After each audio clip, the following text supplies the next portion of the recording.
Mireille Mathieu qui a rendu un hommage en chanson à bébé. À noter également la présence de Marine Le Pen et du militant écologiste Paul Watson. Brigitte Bardot nous a quittés fin décembre à l'âge de 91 ans. Une partie de la France toujours sous la neige. La perturbation se décale vers l'est. C'est dans les Ardennes que le plus fort cumul de neige est attendu avec 15 cm. Dans le Pas-de-Calais, la préfecture déplorait à midi 8 accidents matériels sans gravité. En raison des conditions météo, la Poste avertit sur des risques de retard dans la livraison des colis au sein des zones concernées. La colère des agriculteurs. Plus d'une centaine de tracteurs se sont réunis à Strasbourg à l'appel de la FDSEA et des jeunes agriculteurs. Mobilisation contre le traité de libre-échange avec les pays du Mercosur. Les agriculteurs également mobilisés à Toulouse avec des blocages ce matin sur les grands axes.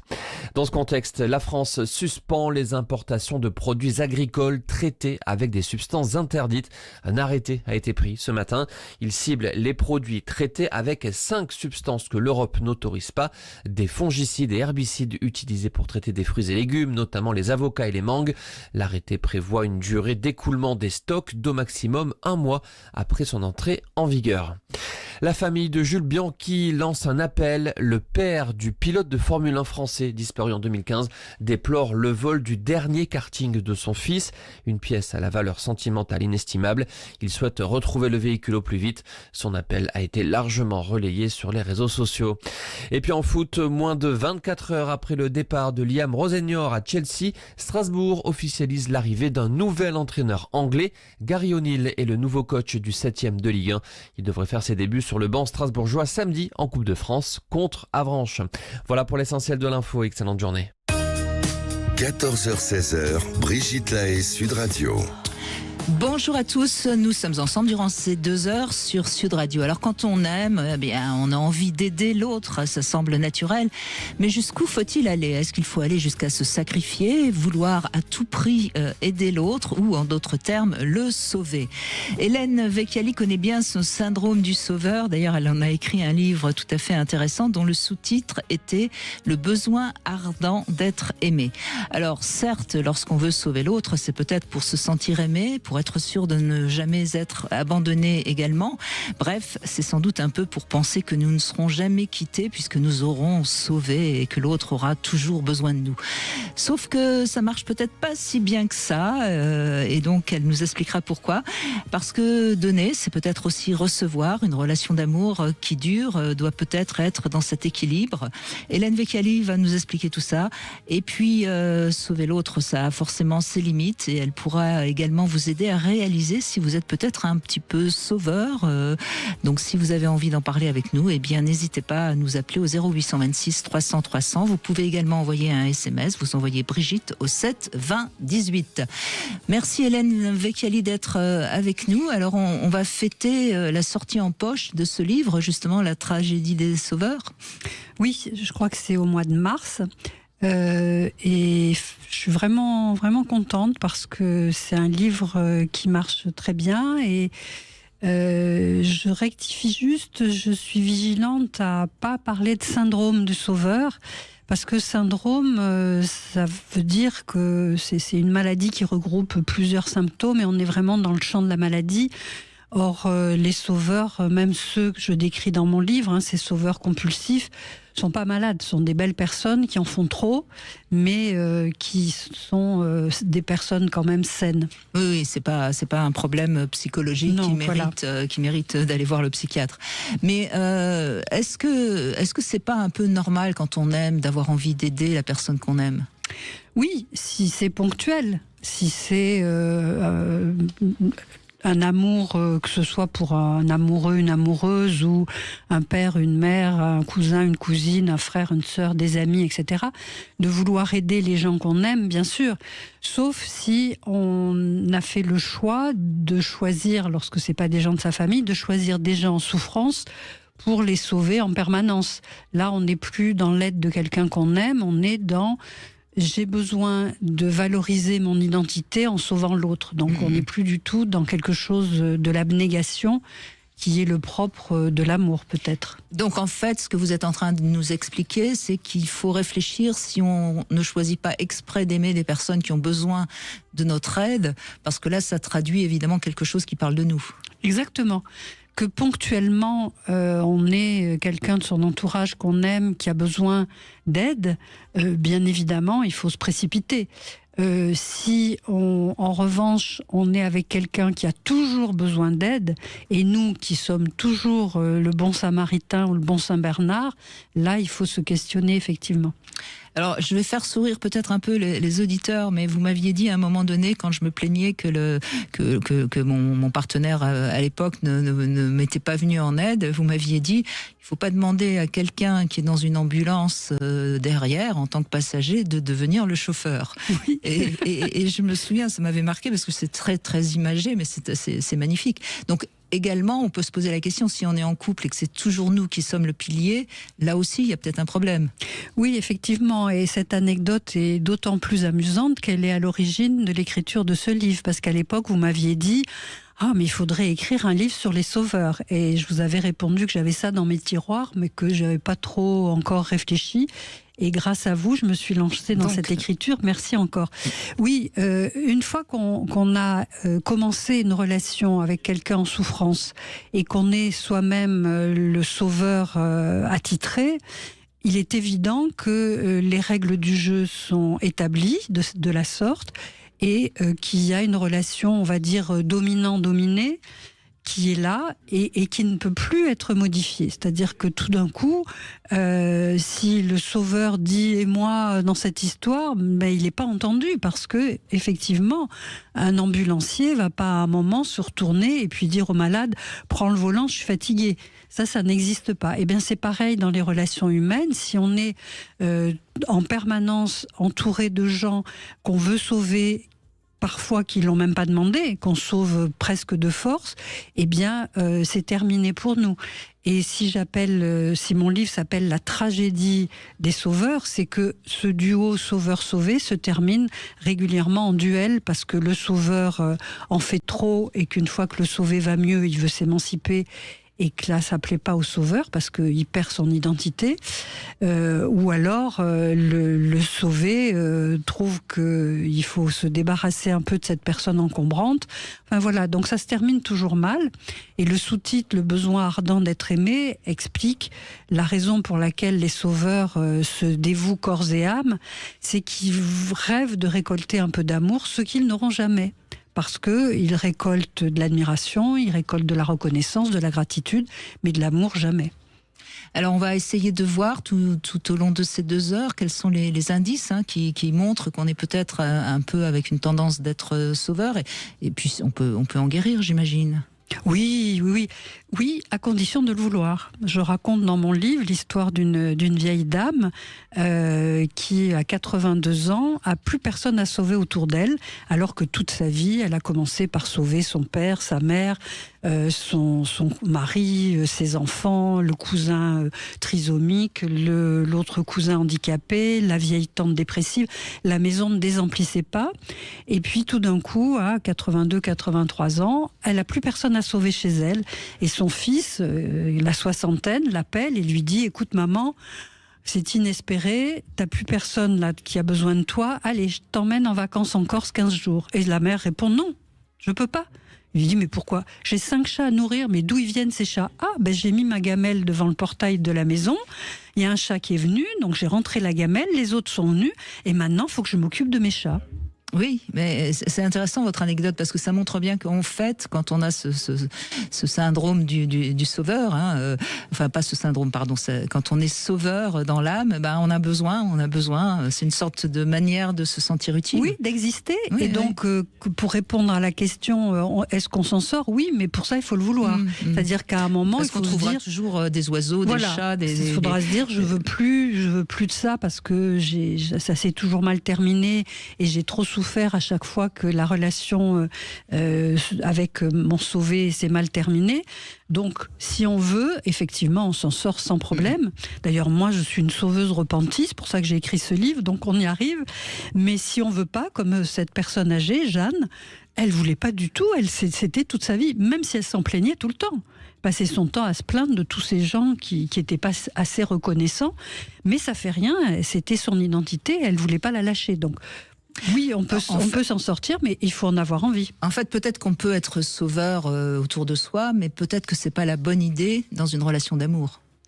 Ben, c'est la bonne idée ponctuellement. Je pense que c'est une histoire de timing et de durée. C'est-à-dire, si vous êtes amoureuse d'un homme, que tout se passe bien et tout d'un coup il a un problème, bien évidemment, vous y allez. Bien sûr. Mais si c'est permanent et si vous l'avez choisi parce qu'il fallait le sauver, là c'est une autre histoire. Eh bien, on va écouter Juliette dans un instant et on va voir si son Roméo avait besoin d'être sauvé. Elle nous raconte ça dans un instant. Sud Radio. Sud Radio. Parlons vrai. Radio. Nous sommes avec Hélène Vecchiali et on évoque les sauveurs. Et c'est Juliette qui commence à témoigner. Donc Juliette, est-ce que vous avez sauvé Roméo ? Bonjour Brigitte, bonjour Hélène. Bonjour Juliette. Oui, alors moi, il y a quelque temps, mon compagnon traversait une dépression suite à la perte de son emploi. Oui. Et j'ai voulu être son pilier. Donc j'étais là tout le temps, jour et nuit. Je surveillais en fonction de ses humeurs, de ses silences, de ses gestes. Dès qu'il avait besoin, j'accourais. Et en fait, à ce moment-là, je croyais que si je le lâchais, il allait tomber. Et à force de vouloir le sauver, je me suis un peu éteinte, je me suis perdue moi-même. De toute façon, c'est très difficile quand on est avec quelqu'un qui tombe en dépression. C'est vrai qu'on peut très, très vite tomber à son tour si on veut essayer de le relever. Mais là, en l'occurrence, est-ce que quand vous l'avez rencontré, il avait cette tendance déjà à être un peu... Alors, il avait une tendance à être un peu je dirais pas dans le négatif, mais un petit peu anxieux, de toujours être inquiet de beaucoup de choses. Mais ça s'est vraiment révélé à la perte de son emploi, où là, comme il était très investi dans son emploi, d'un coup, quand il a été licencié, il a très très mal vécu. Et je l'ai senti très mal. Et est-ce que vous aviez repéré chez vous, avant cette rencontre, votre propension, votre capacité à vouloir aider les gens et les sauver en particulier ? Ouais, j'ai toujours été un petit peu comme ça, parfois même alors qu'on me le demandait pas. Oui, c'était ça. De vouloir. C'est-à-dire que je me proposais, c'était comme une évidence. Il fallait que j'aille aider les autres, parce que je considérais que les pauvres avaient forcément besoin et que je ne pouvais pas les laisser comme ça et qu'il fallait que vraiment. Et qu'en plus vous saviez faire. Oui, en tout cas, je me jetais corps et âme. Mais c'est surtout quand j'ai rencontré ce compagnon et que, à la suite de ça, je me suis rendu compte qu'il y avait quelque chose qu'il fallait que j'arrête, parce que sinon j'allais rester tout le temps dans ce schéma et passer à côté de ma vie. Et est-ce que vous avez repéré que quand vous étiez enfant ou adolescente, dans votre environnement, vous avez eu justement cette nécessité d'aller aider quelqu'un ? Oui, j'étais toujours celle qui partageait, qui allait vers les autres en leur... quand il y avait quelqu'un qui était un petit peu dans son coin, j'allais Mais est-ce que c'est parce que vous avez vu un de vos parents avoir cette tendance-là, ou est-ce que vous aviez besoin d'aider peut-être un frère ou quelqu'un de votre famille ? Ou même vos parents ? Non, j'ai pas souvenir que mes parents étaient... Alors, mes parents étaient très attentifs à ma sœur et à moi-même. Ça a toujours été, toujours à faire attention à nous. Mais j'ai pas remarqué quelque chose de spécifique. J'ai toujours été très proche de ma famille. On a toujours eu cette culture de on s'entraide, mais pas outre mesure, je pense. Non, donc dans votre cas, c'est plus un tempérament, finalement, on a l'impression. Mais sauf que là, oui, sauf que là, visiblement, avec ce compagnon, vous êtes un peu perdu. Je me suis complètement perdue, parce qu'en fait, j'en ai fait pendant presque un an. J'en ai fait le centre de ma vie, et plus rien d'autre n'était important. C'est-à-dire que je sortais plus vraiment avec des amis. Je m'occupais. J'étais avec lui, et surtout, j'essayais d'anticiper pour que lui, il se sente bien. Et ça s'est terminé comment ? Ça s'est terminé qu'en fait je me suis rendu compte que c'était pas possible de continuer comme ça, que j'étais moi-même extrêmement fatiguée, que je me sentais usée, vidée, et du coup on a fini par se séparer. Mais je pense que vous n'aviez peut-être pas suffisamment d'informations sur ce qu'est la dépression et que peut-être vous avez cru qu'avec encore plus d'amour, vous alliez pouvoir l'aider. Alors que c'est quand même une maladie. Hein. Mais je pense que même, je cherchais même pas forcément d'informations parce que j'étais tellement persuadée de qu'il fallait que c'était un mécanisme. C'est-à-dire que je me posais même pas la question de savoir jusqu'au moment où vraiment je me suis retrouvée complètement épuisée. Est-ce qu'il se faisait aider par ailleurs par un thérapeute ? Alors, pas au début, et petit à petit, oui, il s'est fait aider par un thérapeute. C'est peut-être aussi ce qui a fait qu'au bout d'un moment, il s'est senti probablement mieux et que on a fini par mettre un terme à... Et qu'est-ce qui a provoqué la rupture ? Je pense qu'on se comprenait plus vraiment. Est-ce que c'est parce que lui a envisagé les choses peut-être différemment et qu'il a fini par, il se sentait mieux, voyait les choses peut-être différemment, et que moi je suis restée un peu dans ce côté, je me retrouve avec mes difficultés, mais pour le coup, j'avais pas grand monde. Alors j'avais ma famille, mais lui, je le sentais pas spécialement à l'écoute en retour sur ma situation à moi. Oui. C'est-à-dire que à ce moment-là, vous auriez eu besoin que lui vous soutienne et ça n'a pas été possible. Oui, je sentais pas forcément de retour de sa part. Alors, il y avait des petites attentions, mais... Et là, on rentre vraiment dans ce que vous racontiez, Hélène. C'est-à-dire que vous étiez prête on va dire, à retrousser les manches au maximum, sauf que ça marche pas dans... Ça n'a pas marché dans l'autre sens, parce que c'était trop tard, quoi. Les dés étaient jetés sur cette relation où vous étiez sauveuse et lui sauvé, quoi. Et quand vous n'avez pas pu inverser les choses. Oui. Non, effectivement. Donc comme effectivement j'avais besoin aussi de me sentir utile, de me sentir aimée, j'ai pas trop senti qu'on était sur la même le même niveau relationnel. Oui, exactement, c'est ça. Oui. Et vous disiez que votre sœur aussi avait été élevée dans cette entraide. Est-ce qu'elle aussi, elle a ce tempérament de sauveuse ? Oui. C'est alors ce tempérament de sauveuse, je saurais pas vous dire, mais en tout cas, c'est quelqu'un qui est très empathique et qui à ce moment-là était là pour moi. Oui.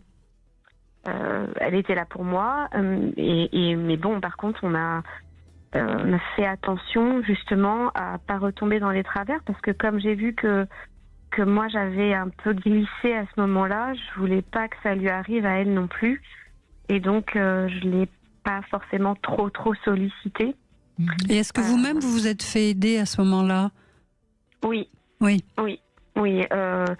Je me suis clairement, j'avais vraiment besoin d'être qu'on me dise que j'étais pas forcément anormale, que de comprendre quelle était la situation, parce que je comprenais plus trop ce qui se passait, et c'est justement ce qui m'a permis de me sentir mieux, de reprendre de l'énergie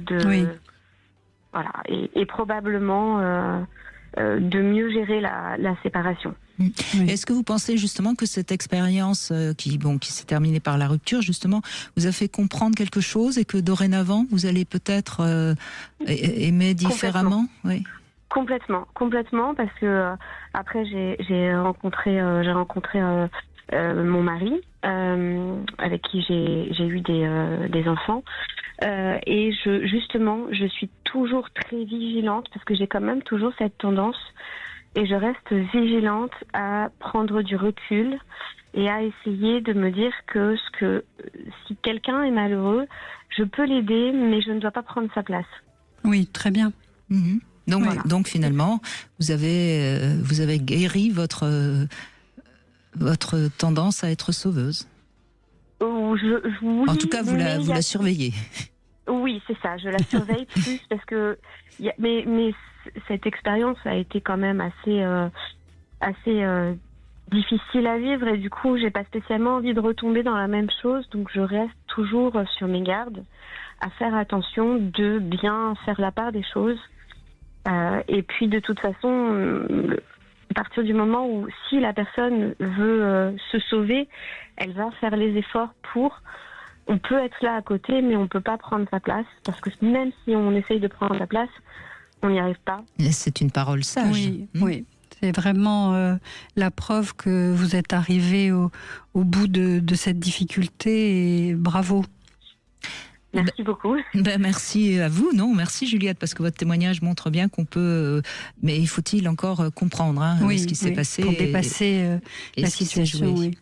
Merci beaucoup Juliette. Dans un instant, on va écouter Angèle qui se reconnaît bien justement dans cette tragédie des sauveurs. Elle va témoigner dans un instant. Il y aura le Love Conseil également, comment vivre mieux avec soi-même pour vivre mieux avec les autres. 14h-16h, Brigitte Lahaie, Brigitte Lahaie, Sud Radio, le Love Conseil. Eh bien, Hélène Vecchiali, vous allez réagir évidemment à ce Love Conseil. Comment vivre mieux avec soi-même pour vivre mieux avec les autres. Le premier conseil que je pourrais donner, c'est ne cherchez pas à plaire à autrui, mais faites tout pour vous plaire, premièrement. Restez vous-même, agissez toujours en accord avec votre éthique, respectez-vous même si ça doit faire souffrir ou si ça doit faire renoncer à des petits plaisirs immédiats. Acceptez vos émotions, accordez-vous tous les jours un petit plaisir, fuyez les personnes qui vous culpabilisent alors que vous faites tout pour être heureux, donnez à ceux qui vous rendent heureux, n'essayez pas de composer avec des personnes qui seraient totalement différentes de vous, acceptez qu'elles existent, c'est faire preuve de tolérance, mais vouloir absolument s'entendre avec elles, c'est un peu une perte de temps. Voilà, je me suis amusée, vous êtes d'accord avec tout ça ? Bravo, c'est très bien, c'est même exhaustif. Parce que c'est vrai, finalement, on peut accepter qu'il y ait des personnes différentes, ça s'appelle de la tolérance. Est-ce que pour autant, il faut se sentir obligé de passer une soirée avec eux ? Non. Un peu de... Voilà. Il faut se faire du bien. Alors, justement, pour se faire du bien, moi, je vous propose de gagner ce cracker peau contre peau de la marque Passage du Désir. Vous savez que tous les jours sur Sud Radio, j'ai le plaisir de vous offrir ces 5 accessoires. Et pour les gagner, eh bien, c'est simple. Vous envoyez Brigitte au 7 20 18 par SMS. Vous vous inscrivez et peut-être que vous serez celui ou celle qui sera tiré au sort. Bonne chance à tous. Alors, Angèle est avec nous. Bonjour Angèle, vous vous êtes reconnue dans... Bonjour Brigitte, déjà je vous remercie beaucoup d'accepter que je passe à l'antenne et puis j'ai beaucoup d'admiration pour vous aussi. Oui, je me reconnais tout à fait. Voilà, j'ai vraiment l'impression d'être... d'avoir le syndrome de la sauveuse par rapport à, en fait... mon mari, voilà, notamment. Quand vous l'avez rencontré déjà ? Alors, quand je l'ai rencontré, ça fait 27 ans. Bonjour. Bonjour, Angèle. Quand je l'ai rencontré, c'est il y a 27 ans. Au départ, j'ai effectivement... Pas au départ. On avait le point commun d'être dans le milieu un peu artistique. Et voilà, on partageait beaucoup. C'est quelqu'un qui a des gros soucis d'addiction, d'alcool. Et voilà, et de fil en aiguille, ça a été très très compliqué. Mais moi j'ai remarqué que souvent lorsqu'on est amoureux de quelqu'un qui a vraiment des addictions, ça dénote quand même déjà une envie quand même quelque part d'être le pilier en tout cas, je dirais. Oui, c'est ça. Et du coup, au début, je ne le voyais pas. Je ne le percevais pas qu'il avait les addictions. Je voulais pas le voir, en tout cas. Et voilà. C'est-à-dire qu'il apportait plus de bénéfices et de positifs que de négatifs. C'était plus dans le côté festif. Voilà. Parallèlement, je faisais des études de psychologie, donc c'est pas anodin non plus. Voilà, depuis 3 ans notamment, ça s'est aggravé parce que mon conjoint est ukrainien, voilà, c'est compliqué la guerre, voilà, en Ukraine, etc. Et du coup, il est encore plus sujet à des angoisses, plus sujet à la perte d'emploi, notamment. Donc, j'ai l'impression d'être la sauveuse dans tout. Alors évidemment, j'ai réussi à avoir de prendre du recul et de me sauver moi-même par différents sas de décompression. Par exemple? Alors, par exemple, la danse, par exemple, voir des amis, et puis aussi avoir un ami en parallèle. J'ai 2 vies. Ah oui. Et lui m'a sauvée depuis 1 an. D'accord. Et on entend bien, parce que 27 ans, ça fait quand même un vrai couple. Et Ouais, on entend bien que c'est complètement. quand même récemment, depuis 3 ans, vous avez dit que vous vous rendez compte que quelque part, il pèse sur votre morale. C'est ça. Beaucoup. Et c'est depuis 1 an que j'ai réussi, on va dire, à me ressusciter grâce à mon ami, voilà, ma relation parallèle. Et je fais complètement la scission.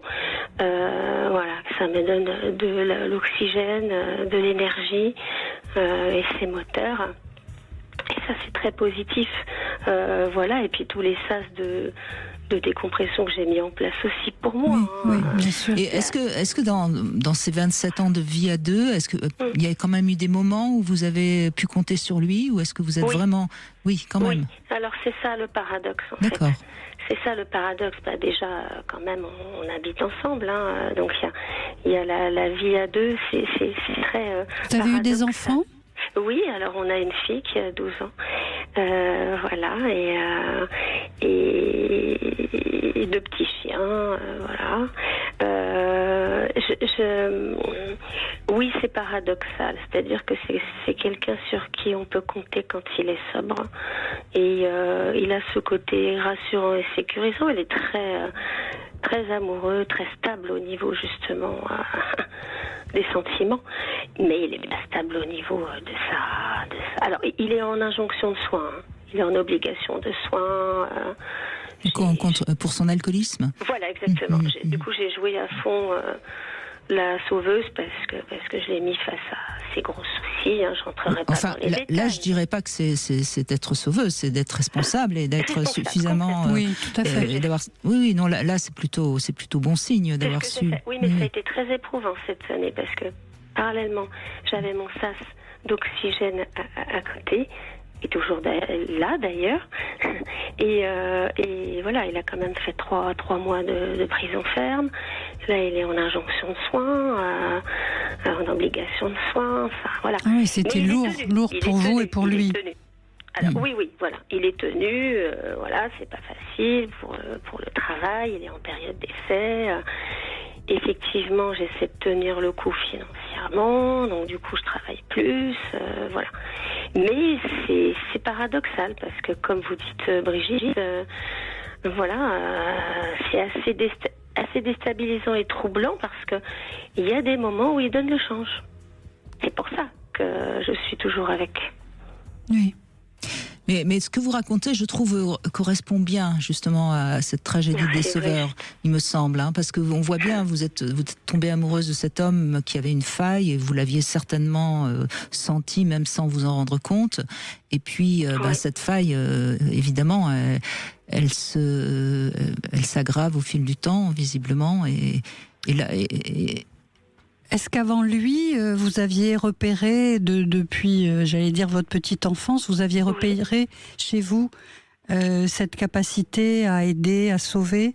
Justement, j'écoutais le témoignage précédent et je vous écoutais et ça a fait écho en moi.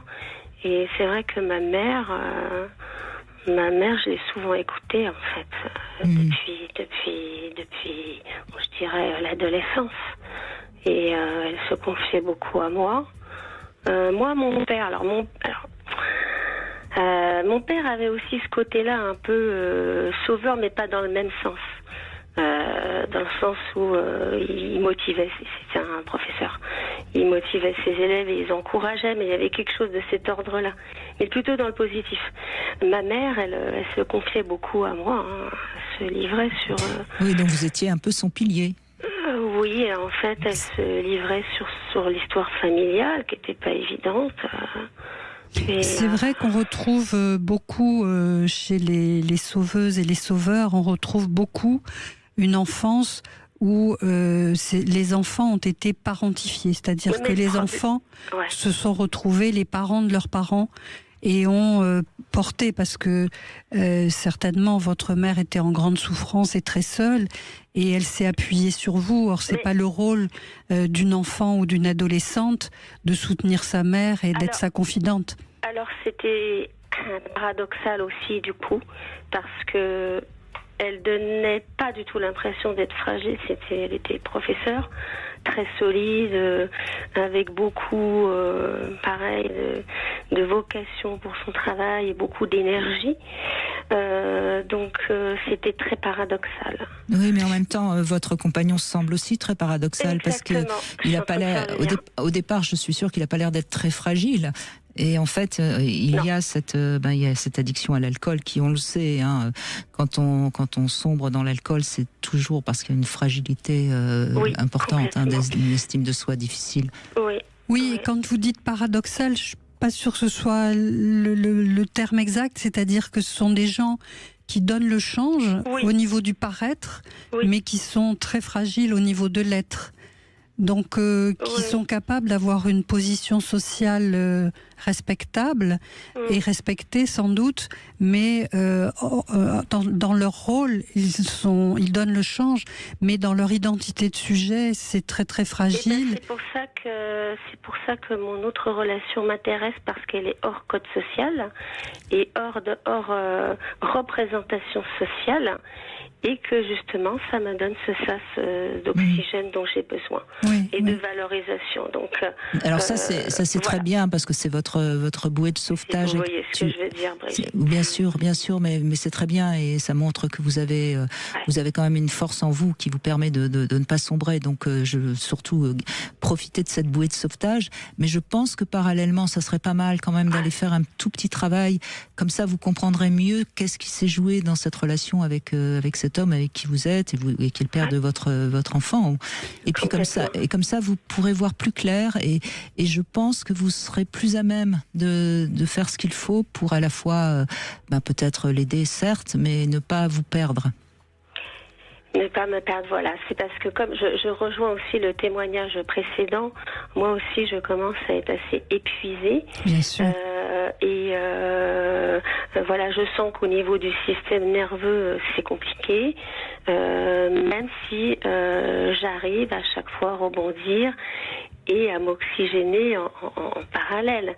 Voilà, c'est quand même une dynamique particulière. Mais c'est pour ça que le fait d'aller voir quelqu'un qui va pouvoir vous écouter et vraiment vous écouter, vous allez pouvoir lâcher un peu tout ce qui à force s'accumule et vous fait du mal. Et c'est d'autant plus le bon moment que vous avez pris conscience de tout ça. C'est-à-dire que vous n'êtes pas au milieu du gué, vous avez déjà franchi l'étape d'avoir compris ce qui se passait, d'avoir repéré les liens, d'avoir repéré ce qui se répète pour vous. Et c'est lorsqu'on ne veut plus de répétition qu'on peut vraiment faire des thérapies très efficaces. Exactement, et je vous remercie parce que vous m'avez aidé à faire le lien. J'avais déjà des petites idées, bien sûr, mais bon, il faut séparer le travail de la personne. Donc, voilà, c'est difficile pour une psychologue. Et bien au travail maintenant, Angèle, ça va aller bien, vous verrez, ça peut aller assez vite. Oui, bon courage Angèle. Et merci de votre témoignage. Une petite pause et on retrouve Justine. Alors c'est intéressant parce qu'elle a voulu aider sa meilleure amie, donc là on va entrer dans un autre système de sauvetage. Elle nous raconte dans un instant. 16h, Brigitte Lahaie, Sud Radio. Hélène Vecchiali est avec nous. Si vous voulez mieux comprendre de quoi on parle, n'hésitez pas à la tragédie des sauveurs. Et donc il est toujours chez Marabout, c'est bien ça ? Oui, toujours. Et il sera en poche à partir du mois de mars. Voilà. Bonjour Justine. Bonjour. Merci de témoigner parce que c'est intéressant là. On va pas parler d'une relation de couple, mais de votre meilleur ami. C'est ça, oui, tout à fait. Alors racontez-nous. Du coup, moi, j'ai voulu aider ma meilleure amie qui allait mal après une séparation qui était très compliquée. Je l'ai fait dormir chez moi pour pas qu'elle ne soit seule. Je voulais lui montrer que une amie, c'était pas seulement présent dans les bons moments, mais aussi dans les mauvais. Et je pense que, selon moi, pour moi en tout cas, je pense que quand on aime quelqu'un, on se doit d'être là pour lui à tout moment, et que ce soit à tout moment, dans la mesure du possible. Déjà le à tout moment, Justine, on va vous mettre un peu du côté des sauveurs là.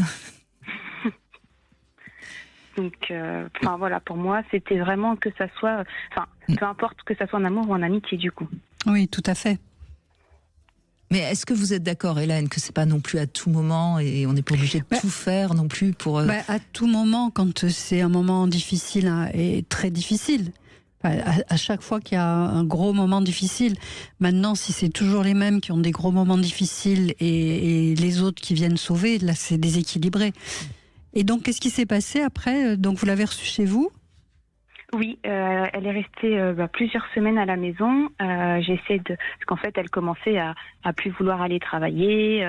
Elle s'enfonçait. Dépressive donc. Voilà, c'est ça. Elle trouvait plus l'énergie, le goût de la vie, quoi. Oui. C'est ça. Et donc moi j'essaie de lui montrer que des fois le travail ça permettait de s'échapper un peu de sa vie personnelle, on va dire, d'avoir des pensées autres que nos problèmes, et essayer de lui remonter un peu le moral petit à petit et de lui montrer que la vie reprend son cours, quoi. Oui. Est-ce que par moment, quand vous la voyez comme ça, très très déprimée, etc., vous aviez un petit peu de colère ou d'agacement, ou est-ce que vous étiez vraiment uniquement dans l'empathie Non, parce que je me suis dit, je sais pas, j'ai pas vécu cette séparation. C'était très douloureux. J'ai pas vécu son histoire, donc j'avais pas de colère, non.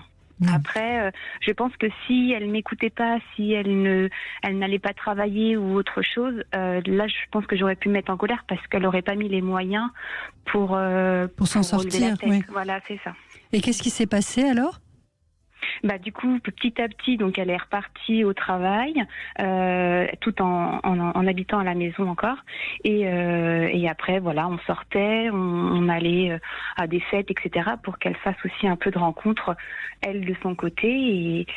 Et puis petit à petit, le chemin a pris la bonne voie et ça allait mieux.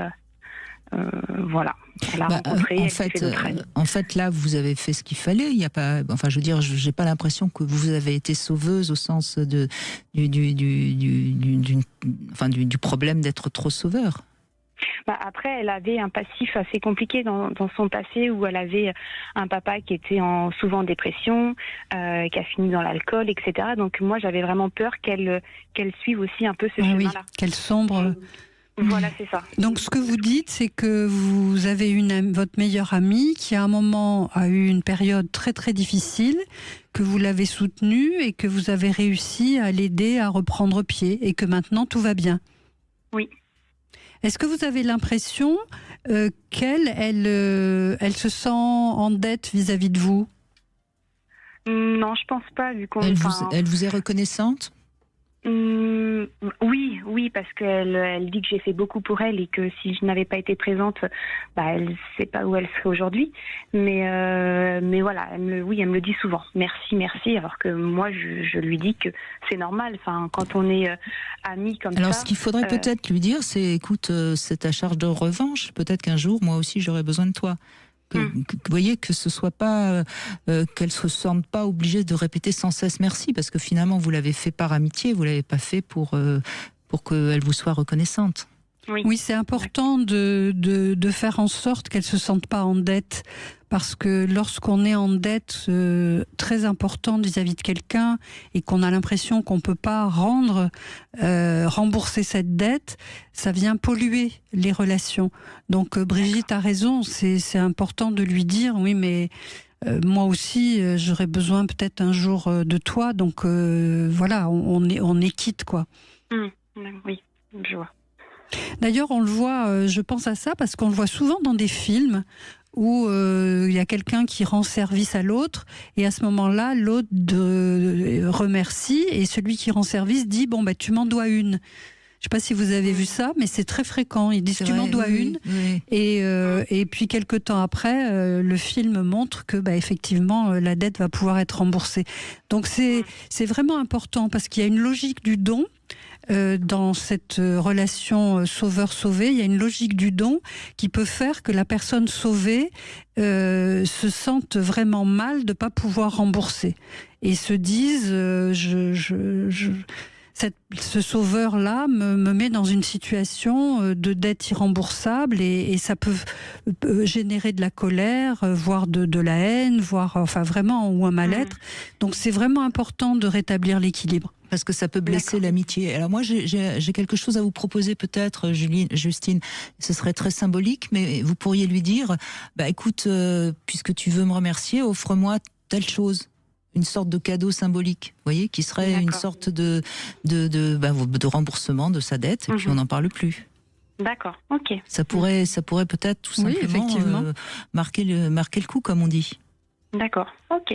Parce que après tout, elle a peut-être justement ce sentiment d'être un peu redevable, et si vous lui donnez l'occasion justement de rendre quelque chose, eh bien, elle aura peut-être plus ce sentiment-là. Oui. D'accord, oui. Oui, il faut vraiment, comme c'est votre meilleur ami, il faut vraiment que l'équilibre entre vous deux soit rétabli. D'accord. Oui, pour pas créer une rupture. Oui, et qui sera inconscient, c'est-à-dire qu'inconsciemment, tout d'un coup, elle vous fasse des choses pas très agréables et que personne ne comprenne pourquoi, même pas elle. Parce que inconsciemment, il y a ce poids-là. Et il y a aussi le fait que vous l'avez vu démuni, donc il peut y avoir un petit peu de honte. Donc tout ça est à rétablir pour que les choses se passent au mieux, et que ça continue au mieux. Et comme elle a tendance à vous dire souvent merci, je pense qu'en effet, il faut vraiment aplanir les choses et puis on n'en parle plus. Vous l'avez fait parce que c'est votre amie, comme sans doute elle l'aurait fait. Et puis voilà. Et puis l'amitié, c'est ça. On est là quand l'autre a besoin et puis on n'attend pas de remerciements sans cesse, vous voyez. Oui, tout à fait. C'est un troc. Donc, comme dit Brigitte, ça peut être quelque chose de symbolique qui vient remplacer, qui vient rembourser la dette. D'accord, ok. Mais c'est une très bonne idée. C'est vrai qu'on oublie toujours, Hélène Vecchiali, que notre inconscient n'aime pas être redevable de quelqu'un. Que ce soit professionnellement, on sait combien de personnes qui ont réussi grâce à quelqu'un d'autre vont après saboter celui grâce à qui ils ont réussi. Enfin, comme si on voulait toujours réussir tout seul, s'en sortir tout seul. Et alors, tout le monde n'est pas comme ça, mais c'est vrai qu'il faut toujours veiller à ça. Oui, c'est important. Et moi, j'ai le souvenir, il y a très longtemps, à l'époque où j'étais sauveuse, d'une amie proche qui avait été très mal, qui envisageait une tentative de suicide, enfin vraiment, et que j'avais plusieurs fois par jour au téléphone et que je tenais à bout de bras parce que c'était vrai.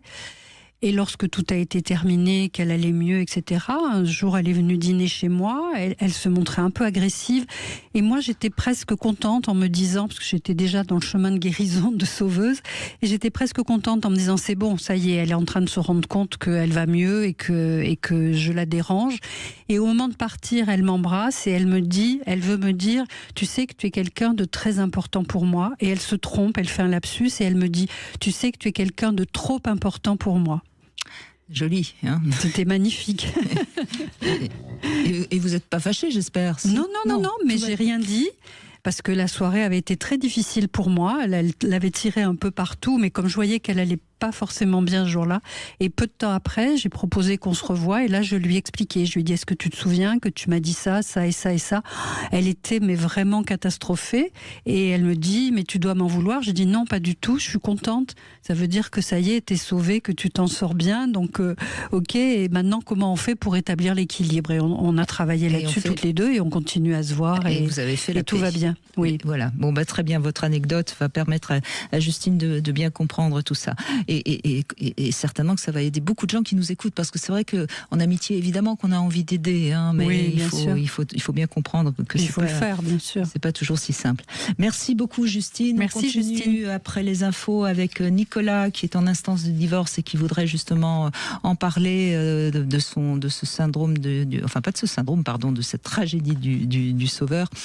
Mais je vous donne une petite devinette. Alors elle m'est venue. Je suis très mauvaise en devinette, hein, comme d'habitude. Elle est venue hier, cette devinette. J'y ai pensé pendant l'émission parce qu'on parlait du poids des femmes. Que devrait répondre une femme qui a pris du poids?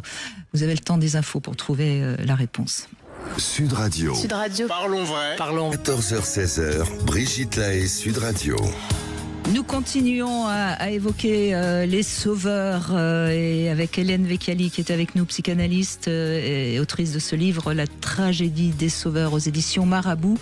On a déjà vu beaucoup de cas, hein, et on va évidemment continuer avec d'autres exemples, et notamment avec Elisa qui va justement parler du fait qu'elle était l'aînée dans la famille, et elle va nous raconter ça dans un instant. Mais d'abord, je voudrais la réponse à ma devinette. Qu'est-ce que devrait répondre une femme qui a pris du poids? Eh bien, qu'elle a pris du plomb dans la cervelle. Non, elle n'a pas grossi, elle a augmenté sa surface de caresse. C'est joli, non? Oui, c'est joli. Moi, j'ai trouvé ça très joli. Voilà. Bon. Bonjour Elisa. Oui, bonjour. Bonjour Brigitte, bonjour. Bonjour Elisa. C'est Hélène qui est avec nous. Alors Elisa, vous êtes l'aînée, hein, dans la famille, c'est ça? Exactement, tout à fait. Et vous avez toujours protégé votre petite sœur? Ah oui, j'ai toujours été très protectrice. Il est vrai que nos parents étaient séparés, donc je pense que ça a peut-être joué. Et, voilà, j'étais l'aînée. Pour moi, c'était une évidence et un devoir presque de toujours la protéger. Quelle différence d'âge entre vous? Il y a 5 ans. 5 ans, oui. Et donc, au niveau scolaire, j'étais toujours beaucoup plus loin, et moi je l'ai vraiment investie. Voilà, j'ai tenté de la protéger, mais même dans tous ses choix en fait, dans ses relations amicales, dans le choix. Mais vous aviez l'impression qu'elle était un peu plus fragile que vous. Vous aviez l'impression qu'il fallait la protéger. Oui, c'était je trouvais que moi je me disais peut-être que moi j'ai pas été assez protégée, et donc je me suis dit que c'était mon rôle aussi, et j'étais la plus grande. J'ai aussi été élevée comme ça. On me disait, vos parents, tu dois protéger ta sœur. Oui, vos parents étaient séparés. Oui, exactement. Et il y avait une garde alternée, ou vous étiez chez la mère, chez le père? On avait une garde alternée, nous. D'accord. Et quel âge vous avez quand vos parents se séparent? Moi j'avais 8 ans. D'accord, 8 ans, donc elle avait 3 ans, oui, donc elle était vraiment tout bébé. Oui. Et donc je m'en suis occupée, j'ai protégé tout. Vous aviez l'impression que vos parents n'étaient pas assez attentifs à elle? C'était mon sentiment à moi. Oui, je d'accord. suis pas sûre que ce soit la vérité, mais moi je le ressentais comme ça. D'accord. Oui, et puis on peut imaginer, puisqu'ils se séparent, elle a 3 ans, c'est que comme dès qu'elle arrive au monde, finalement, il y a déjà peut-être des tensions dans le couple. Et ça, vous l'avez peut-être senti, et elle, ça l'a peut-être fragilisé. C'est des choses que je comprends mieux, mais c'est vrai qu'à l'époque, moi, je l'ai pas vécu comme ça, quoi. Je me disais, on est deux, il faut faire front, donc je dois être son bouclier. Moi, je le vivais vraiment comme ça. Oui, oui. Et vous avez l'impression que ce comportement-là, après, s'est répété pour vous avec d'autres personnes à l'âge adulte? Un petit peu quand même, ouais. Dans mes relations amicales surtout. Vraiment C'était en fait, je pense que j'allais vers des personnes plus fragiles, instinctivement, et je savais faire. Étonnamment, j'avais l'impression aussi que mes relations étaient bonnes parce que je prenais ce rôle-là. Oui, mais vous savez, Elisa, on répète ce qu'on a connu enfant, et on répète et on répète et encore on répète. Oui, et vous dites quelque chose d'intéressant, parce que mon livre s'appelle La tragédie des sauveurs, et j'explique que la toute première des tragédies, c'est que les sauveurs savent sauver. Et vous venez de dire, je savais faire.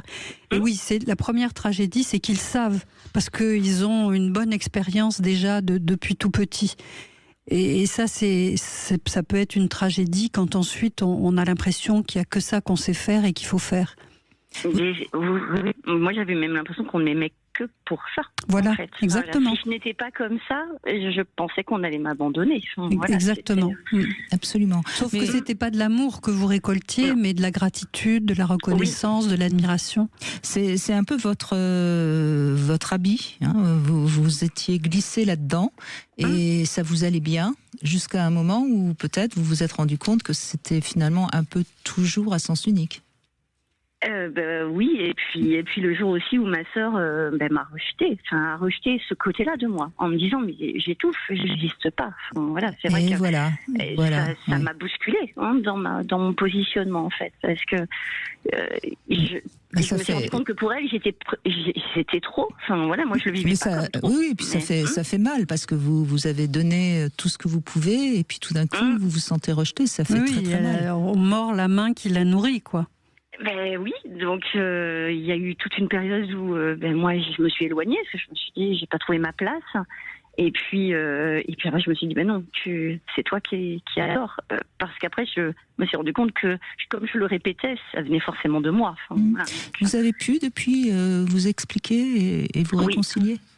Oui, on a grandi et puis on a eu des enfants, donc à notre tour ça m'a confrontée à autre chose. Je me suis dit je peux pas élever mes enfants comme ça, c'est pas possible. Voilà, c'était mon premier instinct, voilà, de les empêcher de faire des erreurs, de décider à leur place, et je me suis dit non, tu peux pas. Et mon compagnon m'a beaucoup aidé aussi dans ça, en me disant mais non, c'est pas le rôle que tu dois avoir. L'impression qu'on pourrait avoir comme ça, est-ce que justement vos parents qui ont divorcé, vous étiez encore assez jeune, est-ce que finalement vous avez eu le sentiment qu'ils se sont pas beaucoup occupés de vous, qu'ils vous ont laissé un petit peu justement toutes les deux, puisque vous étiez bien toutes les deux ensemble, et qu'au fond ils auraient dû peut-être un peu plus être présents? Oui, je l'ai pensé à une période, mais je pense aussi que ils étaient tellement occupés par ce qu'ils faisaient eux que... Oui, bien sûr, mais là je suis pas en train d'essayer de les culpabiliser. Oui, c'est pas un jugement. C'était pour comprendre... Mais c'est vrai que j'ai pas été là-dedans. Je me suis rendu compte que moi j'avais pris une place qui arrangeait tout le monde. Voilà, bien sûr, mais je cochais toutes les cases. Mais j'étais pas du tout dans l'intention de reprocher quelque chose à vos parents. C'était juste pour expliquer aux parents qui nous écoutent, qui peut-être ont des enfants qui justement sont dans ce rapprochement qui n'est pas un rapprochement normal pour des enfants. Vous voyez, c'était juste pour éclairer cette partie de votre histoire que je me permettais de dire ça. Mais je crois qu'ils ne pouvaient pas voir de toute façon. Et voilà. Oui. Et est-ce que vous êtes arrivée toute seule à toutes ces conclusions? Parce que c'est admirable, le chemin que vous avez fait là.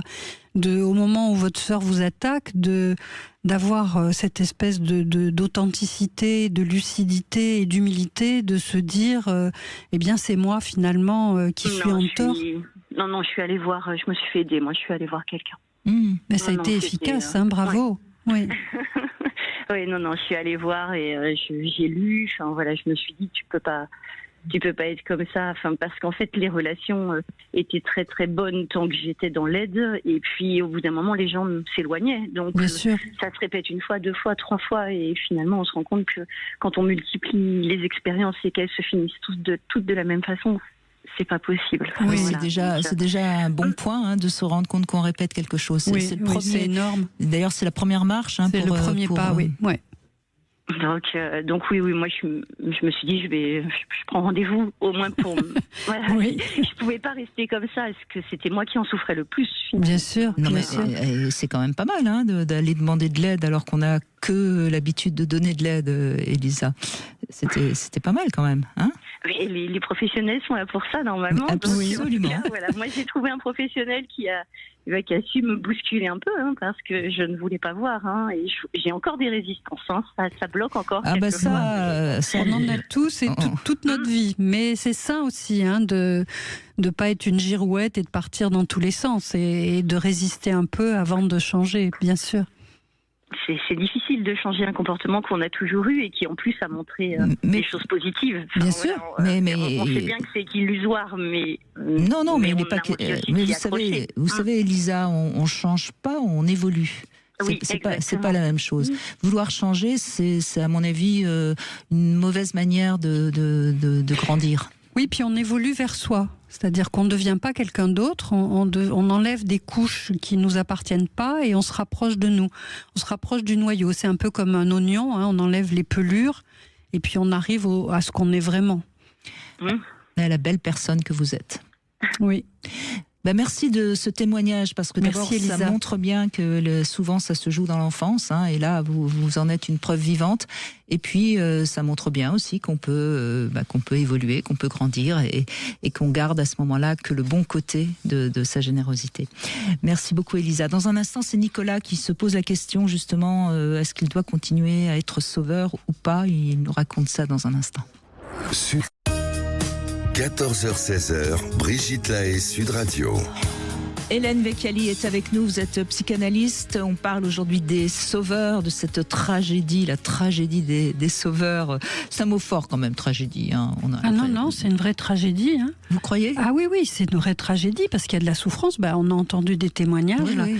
Il y a une vraie souffrance d'être généreux, de donner, et puis tout d'un coup, comme je le disais tout à l'heure, de se faire mordre la main par celui à qui on donne, c'est très très douloureux. En plus, c'est une identité pour ces sauveurs. Ils sont quand même assez fiers d'être là, d'aider, d'arriver à sauver. Et puis tout d'un coup, leur monde s'écroule et leur identité s'envole. C'est très très douloureux. Oui. C'est vrai, Nicolas, ça vous parle? Bonjour. Bonjour Brigitte, bonjour Hélène. Désolé. Bonjour Nicolas.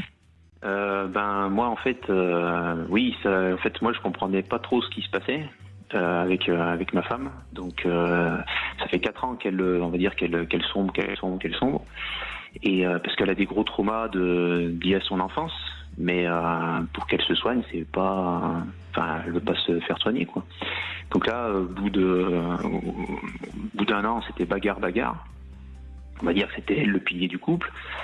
Et puis moi, donc du coup, j'en avais un petit peu marre, et je réclame le divorce avec toute l'aide que Brigitte m'a donnée, on va dire, avec ses vidéos et tout ça. Et en fait, la réaction de ma femme a été un effondrement. En fait, moi, j'avais préparé mes valises pour partir. Je dis, elle va me foutre dehors. J'avais préparé un collègue pour aller dormir chez lui, quoi. Et là, pas du tout. Elle me dit qu'elle m'aime, qu'elle comprend pas ce qui se passe, qu'elle n'a pas vu venir. Je dis, comment c'est possible? Donc là, vous êtes un peu perdu, vous savez plus très bien comment réagir. Mais à mon avis, elle n'était pas le pilier du couple, parce que sinon elle pourrait pas s'effondrer comme ça. Oui, donc là du coup c'est vrai que je comprends pas du tout. Et là du coup j'essaye de me remettre en position haute et de dire moi je vais aller voir un thérapeute parce que j'aimerais bien comprendre. Et je lui dis toi tu as intérêt d'y aller également, parce que je dis il y en a un de nous deux qui va pas. Donc, est-ce que je peux être considéré comme sauveur? Visiblement, elle me l'a dit. J'étais son tuteur pendant toutes ces années.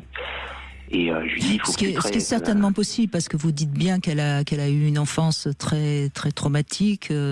Donc certainement que vous l'avez rencontrée et que vous avez été son sauveur, et que peut-être elle vous le faisait payer ces derniers temps. Et que le fait que vous finissiez par plus supporter de justement d'être mordu par votre femme que vous avez sauvée, vous avez pris la décision de divorcer. Enfin, c'est une hypothèse que j'ai mais c'est assez probable. Qu'est-ce qui vous fait dire qu'elle était le pilier du couple? Elle a pris le contrôle quasiment le contrôle de tout. En fait, moi je suis locataire, quoi. J'ai laissé faire certaines choses que j'aurais pas dû laisser faire. Quoi, par exemple? Ça va jusqu'à aller chercher les courses, par exemple. Aller chercher les courses, il n'y a rien de compliqué à aller chercher les courses. Elle me dit non, c'est bon, j'y vais. Je dis dans ce cas-là, pourquoi ne me reproche pas que t'as pas de temps, t'as pas que ce genre de choses. Après, elle me fait des reproches derrière, en fait. Donc et les enfants, là du coup, elle m'a carrément à l'écart. C'est pour ça que je comprenais pas. Je pensais qu'elle ne m'aimait plus, en fait. Et me mettre à l'écart de tout, et ça devenait invivable. Et donc avec les traumatismes d'enfance qu'elle a, je dis, est-ce que c'est ça? Est-ce que c'était ses parents qui se disputaient parce qu'elle me dit, Mais vous êtes ensemble depuis combien de temps, Nicolas? 20 ans. 20 ans. J'ai l'impression que vous avez jamais trop compris qui elle était. Ah oui, ben là... justement, j'ai écouté vos vidéos pour comprendre. Oui, non, mais je pense que vous êtes toujours adapté à elle, à son tempérament, à ses exigences, à ses envies, jusqu'au moment où c'est devenu un peu trop toxique pour vous. Et donc vous aviez pris la décision de partir, et c'est là où tout d'un coup elle s'effondre. Mais je pense que vous avez toujours été, comment dirais-je, caméléon, il me semble. Oui, enfin, de ce que je comprends moi, elle n'était pas le pilier du couple, elle était la décideuse du couple, et que vous vous êtes adapté à toutes ces décisions. Est-ce que vous vous êtes rebellé à certains moments? Ah ben, ça fait... oui, là je me suis rebellé récemment, quoi. Oui, mais c'est récent. C'est depuis qu'elle s'est effondrée.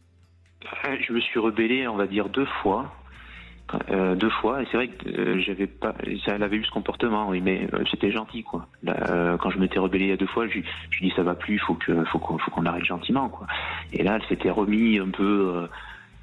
pas remis à niveau, mais où on repart dans nos travers aussi après, quoi. Donc je l'ai fait 2 fois, et là ça fait la 3e. Je dis ça sert à rien de recontinuer. Par contre, je peux pas la laisser dans cet état de sidération.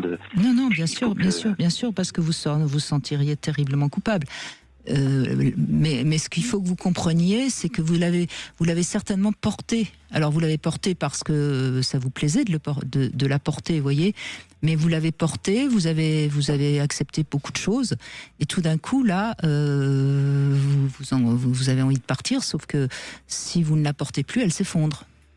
Ça ressemble un peu à quelqu'un. Enfin, le fait que vous supportiez tout ce qu'elle vous demandait, tout ce qu'elle exigeait, c'était un peu comme si vous étiez son souffre-douleur qui lui permettait de tenir.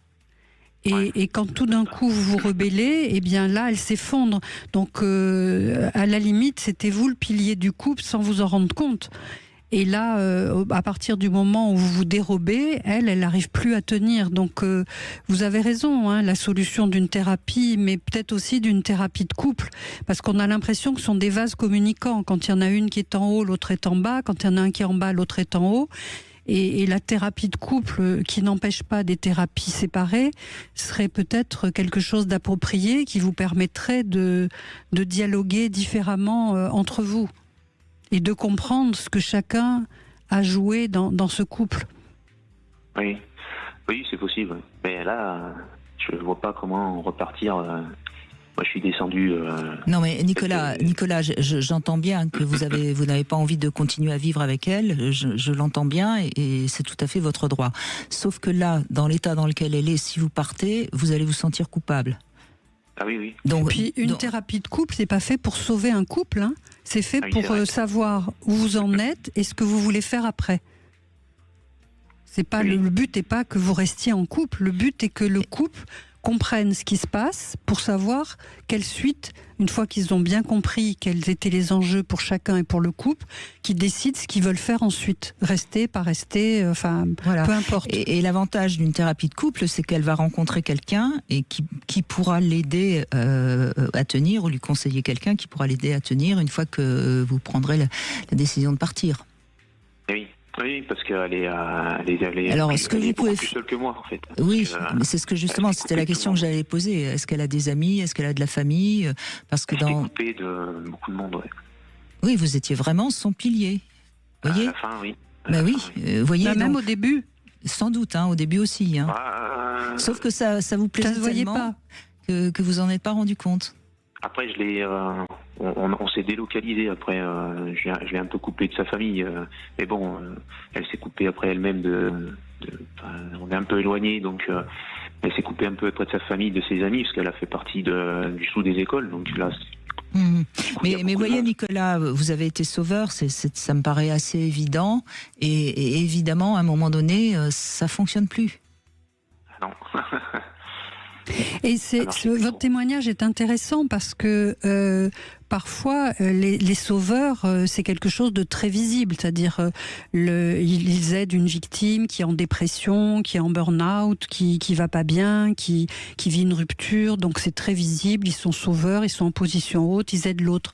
Et puis, il y a des sauveurs invisibles comme vous, c'est-à-dire que vous supportiez tous ces états d'âme, vous supportiez le fait qu'elle ne veuille pas que vous alliez chercher les courses, et puis qu'après elle vous le reproche, qu'elle vous sépare des enfants et que peut-être elle vous reproche de pas bien vous en occuper. Enfin, voilà, vous étiez un peu un boomerang ou son souffre-douleur, mais c'était être sauveur, mais sans que ça se voit. Ce qui vous a fait dire qu'elle était le pilier de la famille, alors qu'en fait c'était vous. Donc c'est intéressant votre témoignage parce qu'on voit que il y a des subtilités quand même dans le rôle de sauveur. Mais ce que je peux vous dire, Nicolas, c'est que le pilier du couple, même s'il y a une séparation qui n'est pas voulue par lui, il ne s'effondre pas parce que justement c'est un pilier. Comprenez ? La preuve, c'est que vous vous effondrez pas vous-même. Ouais, c'est un peu tendu quand même en ce moment. Non mais oui, vous vous sentez pas bien et c'est tout à votre honneur. Ça montre que vous êtes, vous n'êtes pas indifférent à la souffrance de votre femme. C'est quand même, enfin, je veux dire, c'est plutôt normal et bon signe. Mais vous n'êtes pas non plus en train de penser à vous jeter par la fenêtre. Non, et puis en plus, vous cherchez des solutions. Vous appelez Brigitte, vous vous questionnez. Donc vous êtes vraiment dans une position dynamique pour vous sortir de là et sortir le couple et être responsable. Au final, oui, parce que j'ai appelé son directeur là récemment pour lui dire que voilà, ça va pas bien, il va falloir faire attention. Et que vu qu'elle réclame pas d'aide généralement, si vous pouviez lui mettre un petit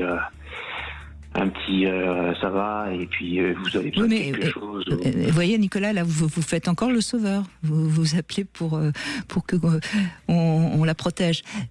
Sincèrement, je pense que vous avez vraiment besoin de vous faire aider tous les deux. Enfin, oui.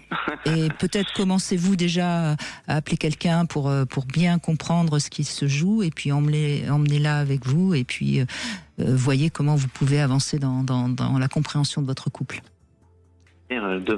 Demain, j'y vais. Vous voyez bien que vous êtes solide. Et puis vous pouvez réécouter en podcast parce qu'on vous a donné beaucoup d'informations et tout ça a besoin peut-être d'être réécouté pour que ce soit plus clair encore pour vous. Et merci de votre confiance en tout cas. Merci. Bon courage. Merci à vous. Courage. On se retrouve avec le Sexo Conseil. Quelle est la meilleure heure pour faire l'amour ? On va le savoir dans un instant. Vous voulez parler ? Brigitte Lahaie, Sud Radio, le Sexo Conseil. Eh oui, Hélène Vecchiali, la meilleure heure pour faire l'amour. Alors évidemment, c'est pas la même heure pour tout le monde, c'est ça le problème. C'est vrai qu'il y a nombreux hommes qui se réveillent très en forme le matin. Malheureusement, les femmes ne sont pas toujours partantes au réveil. Alors cette forme, elle est assez normale puisqu'il y a un taux de cortisol qui augmente et provoque une élévation de 30% du taux de testostérone. Donc messieurs, si vous êtes en érection le matin, tout ça est très biologique.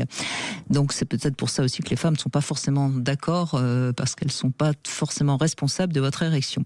Bref, à quelle heure les deux partenaires se retrouvent le plus pour faire l'amour ? Donc les enquêtes prouvent que c'est plutôt aux alentours de 22h parce que c'est après le repas, c'est au moment de se mettre au lit, etc. etc.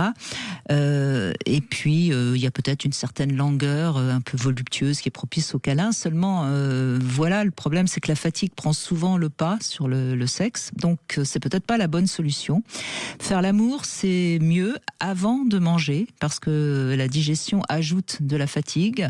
Donc ça rend les ébats un peu plus laborieux. Et puis bon, la télévision ou les réseaux sociaux, ça abrutit un peu nos esprits.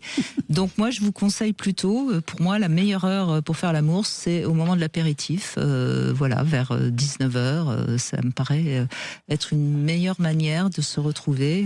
Et puis ensuite, vous mangez avec beaucoup plus d'appétit, de plaisir, et puis ensuite vous pouvez aller faire un gros dodo tous les deux, tendrement.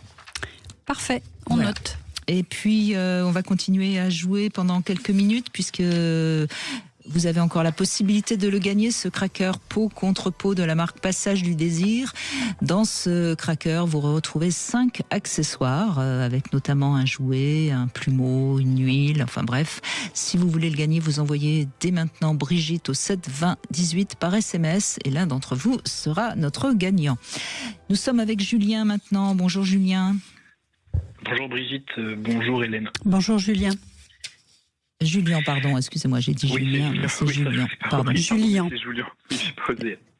Non, mais vous auriez pu. Hein, je suis pas parfaite, vous savez. Non, c'est sûr. J'accepte de ne pas être... Non, j'accepte volontiers de ne pas être parfaite. C'est souvent nos petites imperfections qui font notre charme, vous trouvez pas ? Exactement. Oui, tout à fait. On est d'accord. Bon, donc vous avez votre femme qui a traversé une période difficile. C'est ça, ouais. Donc ma femme a passé une période vraiment, vraiment difficile. Et en fait, moi, à la maison, j'ai voulu tout faire. C'est-à-dire que j'ai voulu faire tout ce que je pouvais prendre sur ma charge pour l'aider. Donc récupérer les enfants à l'école, faire le ménage, faire à manger, l'aide aux devoirs le soir. C'est vrai que j'ai vraiment tout pris sur moi pour vraiment dans une démarche de la soulager. Je me suis dit que tout ce que je pourrais lui enlever comme charge de travail en plus pourrait la soulager. Et je me suis rendu compte que c'était pas du tout ce qu'elle attendait, quoi. C'était pas du tout ce qu'il lui fallait. Eh oui, les hommes veulent toujours faire les choses, ce qui n'est pas forcément ce que les femmes attendent non plus. Oui, c'est intéressant ce que vous dites, parce que dans cette logique des sauveurs, eh bien souvent, ils imposent le sauvetage sans demander l'avis de l'autre.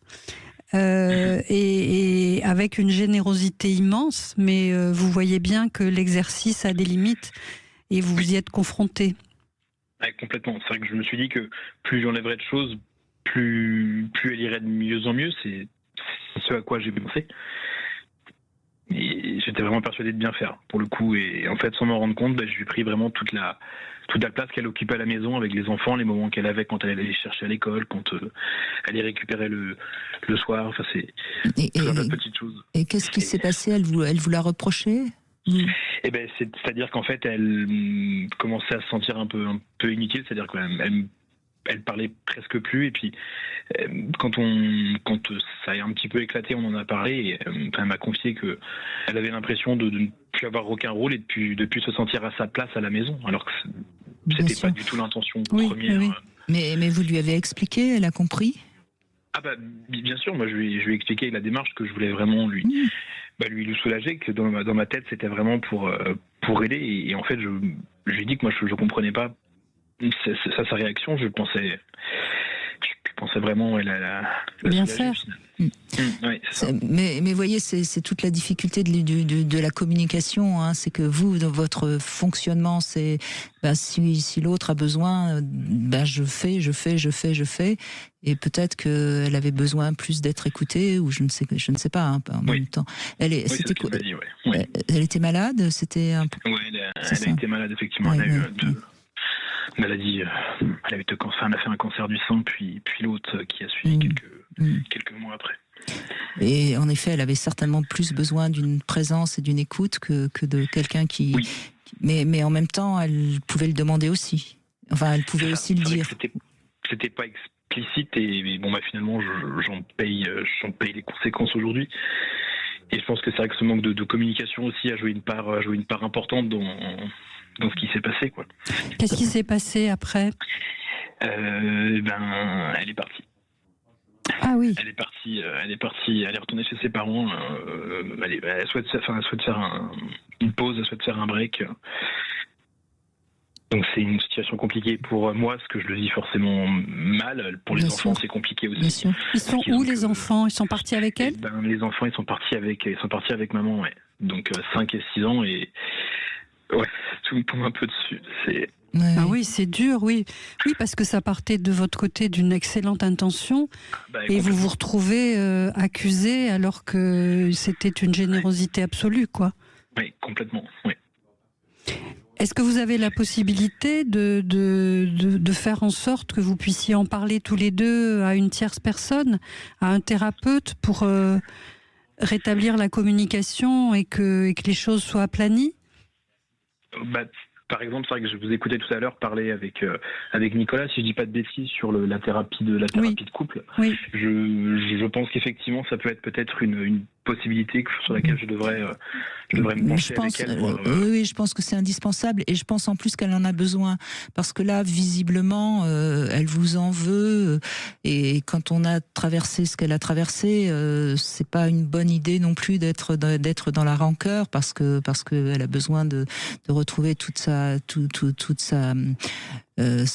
bonne humeur. Je trouvais pas d'autres mots pour l'instant et vous en vouloir, c'est très injuste. Donc c'est pas bon. C'est sur le plan psychique, c'est pas bon pour elle non plus.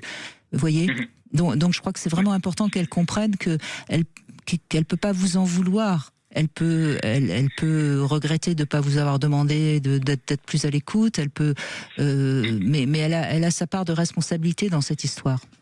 Oui, surtout que votre geste était vraiment un beau geste, c'est-à-dire la soulager de tout. C'était pas ce qu'elle voulait, c'était pas forcément adapté, mais on peut penser quand même que quelqu'un qui a une maladie très grave, la logique veut qu'on essaye de faire en sorte qu'elle soit pas fatiguée et que pour ça on la décharge. Donc votre action était vraiment une action de générosité et d'attention. Donc le fait que ça la mette en colère au point de partir, c'est qu'il y a quelque chose d'autre qui se joue pour elle et qu'il faut le découvrir pour son bien à elle d'abord, et puis pour vous, pour le couple et pour les enfants. Pour les enfants. C'est bien sûr. Les enfants que je pense, oui. Bon, en tout cas, pour l'instant, Julien, il faut absolument pas que vous vous sentiez coupable d'avoir mal fait, parce qu'il y a, en l'occurrence, il y a rien dans votre comportement, il y a rien de négatif. C'était pas forcément ce qu'il fallait faire, mais vous avez fait ce que vous pensiez ce que j'avais jugé être bon en tout cas. Oui, le mieux à faire. Donc voilà. Après, comme je viens de le dire tout à l'heure, personne n'est parfait. Non, c'est vrai. Non, mais c'est important parce que dans ce que vous racontez, il y a rien, il y a pas de mauvaise foi, il y a rien de négatif. Non. Donc déjà, soyez rassurés là-dessus parce que ça va vous donner un peu plus de morale et je pense que pour arriver à la convaincre de faire une thérapie, il faut que vous soyez très très très clair avec vous-même. Oui, je pense que déjà c'est important, oui. Bon courage. Bon courage. Ouais. Parce que là, on a vraiment, Hélène, l'impression que c'est en effet, on sauve et puis on se fait mordre, quoi. Oui, ça veut dire qu'il y a quelque chose chez cette femme qui voilà, ça a fait écho à une souffrance en elle qui a rien à voir avec vous. Absolument. On fait une petite pause, on se retrouve dans un instant avec Laetitia qui a été sauveuse de sa maman. Elle nous raconte dans un instant. Gitlae Sud Radio. Hélène Vecchiali est avec nous et nous parlons des sauveurs et on voit bien que ça se niche dans plein de cas, de possibilités. Très variés. Et on va avoir donc avec vous, Laetitia, le cas de la maman qui a besoin que la petite fille sauve sa maman. C'est bien ça. Bonjour Laetitia. Oui, bonjour Brigitte, bonjour Hélène. Bonjour Laetitia. À toutes. Alors en fait, moi j'ai grandi avec une maman très très anxieuse. Alors très très anxieuse puisque mon papa est parti et l'a laissée en fait seule avec 3 enfants. Ah oui. Alors en sachant que moi j'étais la petite dernière, donc j'ai toujours été très très proche d'elle. J'ai donc toujours voulu en fait la rassurer, la protéger. Mon but c'était de lui éviter de souffrir tout le temps. Mais oui. Vous étiez son petit nounours. Voilà, c'est ça, tout à fait. C'est un peu ça, donc. Et est-ce que justement, vous en avez retiré donc cette tragédie des sauveurs, c'est-à-dire qu'aujourd'hui vous avez, peut-être que vous êtes plus comme ça, mais que vous avez eu tendance justement toujours à vouloir rassurer quelqu'un. Oui, voilà, c'est ça exactement. En fait, j'ai pris cette habitude et cette habitude dans toutes mes relations en fait. C'est-à-dire que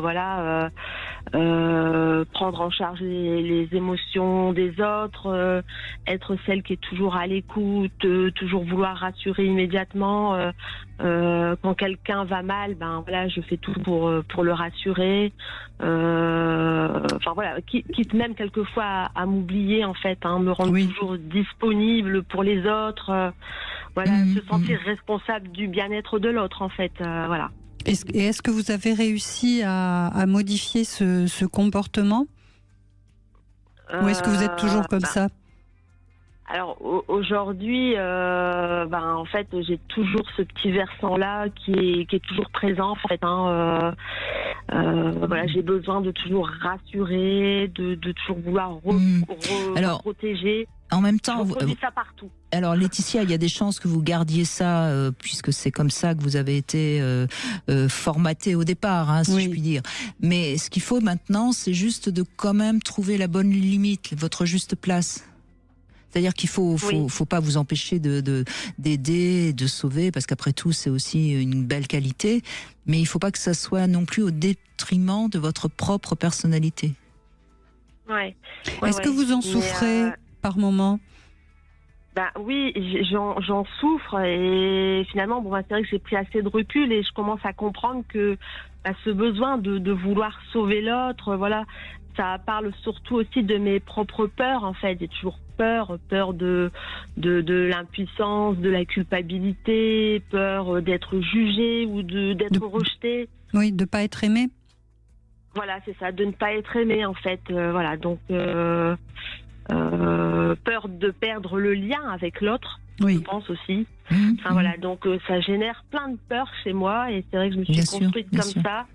Et c'est vrai que le quotidien m'est bien souvent difficile et le rapport à l'autre, Mais ce que vous pouvez peut-être déjà comprendre, Laetitia, c'est que votre maman, d'après ce que vous nous en dites et ce que vous nous racontez de comment ça s'est passé, au fond, elle n'a pas su vous montrer qu'elle vous aimait. Elle vous a plutôt montré qu'elle avait besoin de vous, de votre présence, mais elle n'a pas su vous montrer à quel point vous étiez sa petite fille d'amour, quoi. Et c'est ça c'est cette blessure-là qui quelque part vous fait aller chercher ailleurs de ce besoin ardent d'être aimé. Oui. Voyez. Et c'est par cet angle-là, je pense, que vous allez pouvoir trouver votre juste place. Oui, surtout que si vous repassez le film de toutes les personnes que vous aidez, que vous soutenez, je suppose que vous avez remarqué que ce qu'elles vous renvoyaient, c'était pas de l'amour. On y revient à chaque fois, c'est de la reconnaissance, de la gratitude, de l'admiration, mais c'est pas de l'amour. Et par conséquent, vous récoltez pas ce que vous avez semé, c'est-à-dire c'est à sens unique. Il faut que vous appreniez à vous aimer suffisamment pour être rassuré et ne plus être dans cette quête de cet amour en échange de tout ce que vous donnez. Oui, et à l'évidence, vous êtes mûr pour vous faire aider, parce que vous êtes clair avec tout ça. Vous vous rendez compte que ça vous fait souffrir et que c'est plus adapté. Donc ça, c'est bon signe. Ça veut dire que vous êtes arrivé à maturité. Oui, c'est ça. Vous êtes lucide. Oui, tout à fait. Je finissais par confondre amour et protection. Je pensais que aimer, c'était protéger, mais mais finalement, pas seulement, en fait. Il n'y a pas que ça. Oui, tout à fait. Eh ben, faut aller travailler ça, et puis ça va aller assez vite, parce que vous êtes, ce que vous nous dites est très cohérent et très clair. Vous êtes en train déjà d'élaborer les choses. Merci beaucoup. Merci. Je vous en prie. On va conclure avec Anne B qui nous rejoint. Bonjour. Bonjour. Vous m'entendez ? Très bien. Donc vous êtes bonjour Brigitte, bonjour Hélène. Bonjour Anne B. Vous êtes aussi une sauveuse depuis votre tendre enfance ? Oui. Et en vous écoutant aujourd'hui, c'est pas possible, il faut que j'appelle. Mais vous avez bien fait. Et je vous parle, c'est magnifique. Oui, je suis sauveuse vraiment depuis toute petite. Avec les animaux, en fait, je m'aperçois. Petite, je sauvais tous les animaux. Plus grande, on va dire 7-8 ans, ma maman, qui nous a quittés après avoir trop bu dans sa vie. Donc une relation vraiment de petite fille aidante. Oui. C'est très difficile, en fait, une maman alcoolique, c'est très difficile. Voilà. Et en fait, toute ma vie, tout remonte. En fait, toute ma vie, j'aide encore à l'heure actuelle, quoi. Oui. J'ai ce besoin, en fait, si je sais quelque chose, que je peux aider quelqu'un, je ne peux pas m'empêcher de lui dire. Oui, c'est intéressant ce que vous dites en disant que c'est un besoin. Parce que c'est tout à fait ça, quoi. C'est un peu comme une addiction. Mais c'est-à-dire que quand je tourne 7 fois ma langue dans ma bouche, c'est que je me dis, en fait, je vais m'attraper les foudres de guerre. Donc ferme-la, quoi. Parce que en amour, je me suis aperçue que quand j'avais sauvé la personne, elle me jetait comme un Kleenex. Et ça, c'est arrivé à plein de reprises. Et je me suis dit, mais c'est pas possible, qu'est-ce qui m'arrive? Pourquoi je tombe toujours sur des gens que j'aide et après, une fois réparés, ils me jettent, quoi, vraiment? Oui, parce qu'ils et ont moi, pas. je souffre derrière. Oui, mais parce que vous les avez tellement aidés qu'ils ils se sentent tellement redevables et ils vont bien, ils ont plus envie d'avoir en face quelqu'un qui les a vus dans l'état dans lequel ils étaient. Tout à fait. Ou que justement, ça leur a ouvert les yeux pour certains, ouvert les yeux en disant, oh, mais elle m'a redonné goût à l'amour. Et ben, j'ai pu regarder le monde autrement et je suis tombée sur l'amour de ma vie. Voyez, il y a des personnes qui font comme vous, mais qui le font dans leur métier. Alors là, ça va parce qu'ils ont le salaire, donc c'est donnant. Tandis que vous le faites tellement bénévolement que vous avez rien en retour. Oui, et on voit bien que quand vous dites c'est un besoin, finalement, même si c'est d'une générosité absolue, c'est pas de l'amour que vous avez pour ces gens-là. Ils satisfont un besoin que vous avez. Donc vous, c'est pas de l'amour que vous donnez, même si vous le donnez avec une authenticité, une générosité qu'on entend bien. Et eux, c'est pas de l'amour qu'ils ont envers vous, parce que c'est de la reconnaissance. Donc on voit bien que ces relations-là, c'est un jeu de dupes. Personne n'est vraiment dans l'amour, tout le monde est dans un jeu de rôle. Vous, c'est un besoin de sauver, l'autre, il a besoin que quelqu'un le sauve, mais peu importe la personne qui le sauve. Donc on voit bien que quand il est sauvé, ça s'arrête.